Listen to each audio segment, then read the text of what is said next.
Oh, hi, Lieutenant. I was getting ready to email you. You're Lieutenant, not Bennett, Berkey, right? Correct. Okay, so I'm emailing Who am I Bennett. speaking with?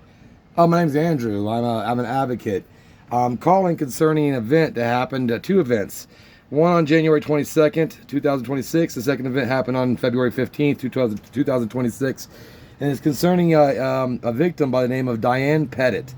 Diane is a semi-homeless person that lives in an RV. She's 70 years old, and she panhandles down on the corner of Amelia Olive Branch and 125 by that CTC lot. On January 22nd, you got a call from Shonda, who is a supervisor for CTC. In that call log, that CAD summary, Shonda reported a suspicious vehicle. Said there's an RV was parked in the lot at 12:08 p.m. An RV parked in the lot that seemed to be occupied, and she did not know how long it had been there.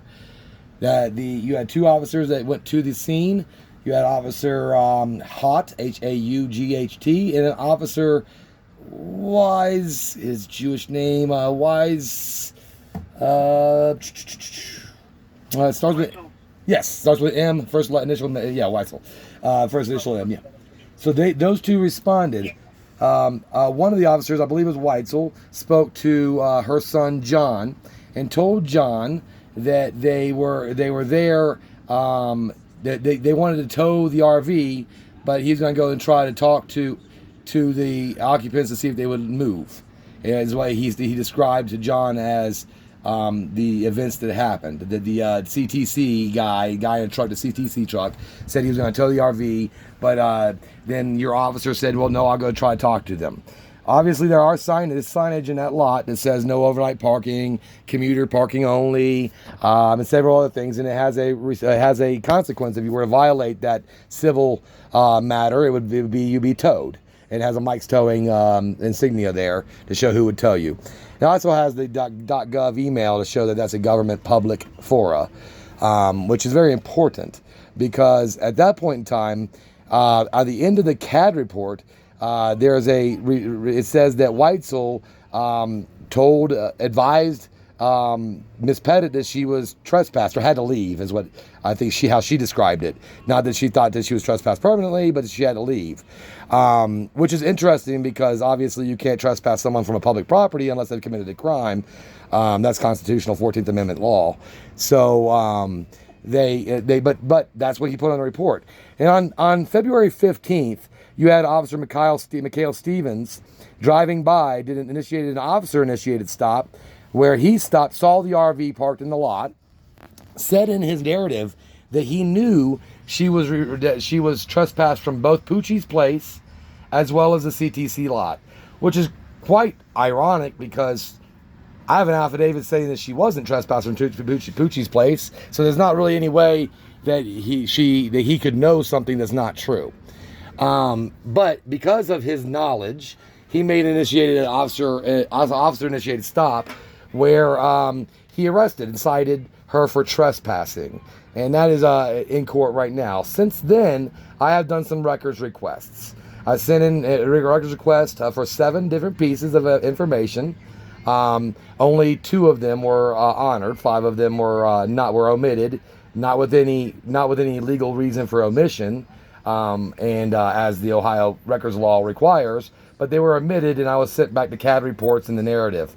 Officer Stevens perjured himself, but both of them did. The first one put the location of the first one on January 22nd said the location said Poochie's place, which is a private property, but inside the narrative on that, or the summary on that, it did accept that they were on CTC property. There's nothing that suggests that anyone asked your department to trespass Diane from that lot. In the narrative, it was a call for a suspicious vehicle. And one of the things I've asked for now twice is a letter of authority because you're not an authorized agent. Can you hear me, by the way? Yeah. Okay, I didn't know if I lost you. Yeah, you're not an authorized agent unless someone gives you a letter of authority, some kind of a power to act as an authorized representative. CTC wouldn't do that and hasn't done that.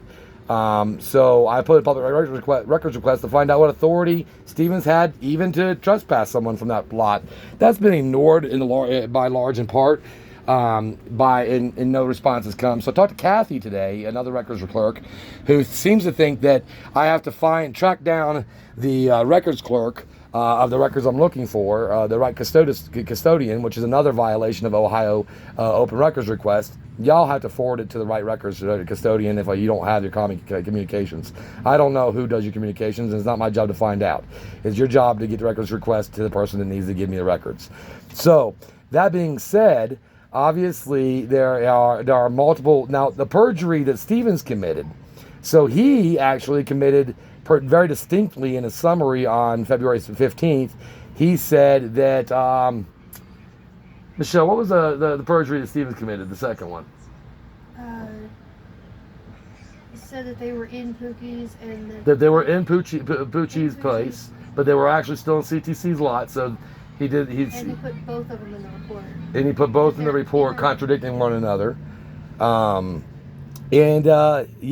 Basically trying to railroad a 70-year-old woman for trespassing, and then trying to get the prosecutor's office to maliciously prosecute her. This isn't the way policing is done. And I don't know what you got kind of operation you guys are running around there, but I want to open a formal complaint into these activities. So now I'm talking to you, Lieutenant. I'd like you to open a formal complaint into the activities between Hott, Weitzel, and Stevens. And what would make... You know that there's somebody from CTC that did trespass her from that location, right? Well, I don't have any trespass on file. She doesn't have a trespass on file. I've done a public records request from it. Don't have one there. And I've talked to Shonda. Did you do a public records request with us? Yeah, absolutely. Yep. So I don't see... There was a person from CTC, a supervisor, who trespassed her from that lot. So it wasn't you can't... trespass. We don't do that. You can't trespass on from a public lot unless they've committed a crime. It's 14th Amendment. So I seriously doubt that. You still can't be there overnight. No, you can't. No, you're right. You're right. But that's not criminal. That's not criminal. It's civil. Okay, so you are right, but it's not criminal though when you trespass. Well, you can't trespass from public property unless you've committed a crime. That's 14th Amendment. Equal protections under the law. If a commuter vehicle can be there, so can anybody else. But I'm not going to argue law with you. That's what courts are for. What I'm asking you to do is open a formal investigation into the situation.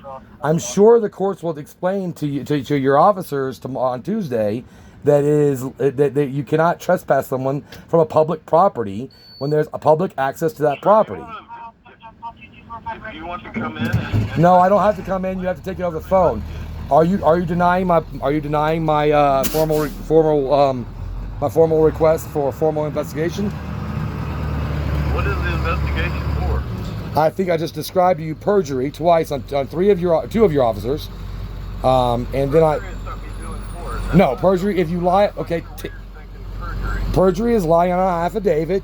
If you lie on a police report, it is perjury. And I won't say tampering with evidence because that's a felony where perjury is a misdemeanor. Tampering with evidence is another thing that you have to worry about. I'm asking you to open up a formal investigation into the situation. If you're denying me that right of mine, just let me know that because I'm recording this call. Oh, you're being recorded too. Don't worry about that. That's good because Kathy wasn't recording me when I talked to her earlier today. And she should have been. Well, she doesn't wear a body cam like I do. That's good. Well, you can record me. Do what? What's your name? I didn't give it. But what I will tell you is you'll find my name out very, very clearly in a 1983 deposition. So you're right now, I'm asking you to open a formal investigation, and I'm asking you that... I'm trying to get your information. Can I get your information? I can open a formal investigation as an anonymous complainant. That's a law, too. I thought you should know all these laws. You're law enforcement. What are you saying? I'm saying that I've been in law enforcement for 29 years. Yeah, I think I do know the law pretty well. Then you know I can open it. I'm asking you for your information. You want to make a complaint? Yes, I need your information. You telling me I have to give you my information and violate my Fourth Amendment rights in order to make redress my grievances and get to my government, which is my First Amendment right. Is that what you're trying to tell me? All right. Are you not going to give me your information?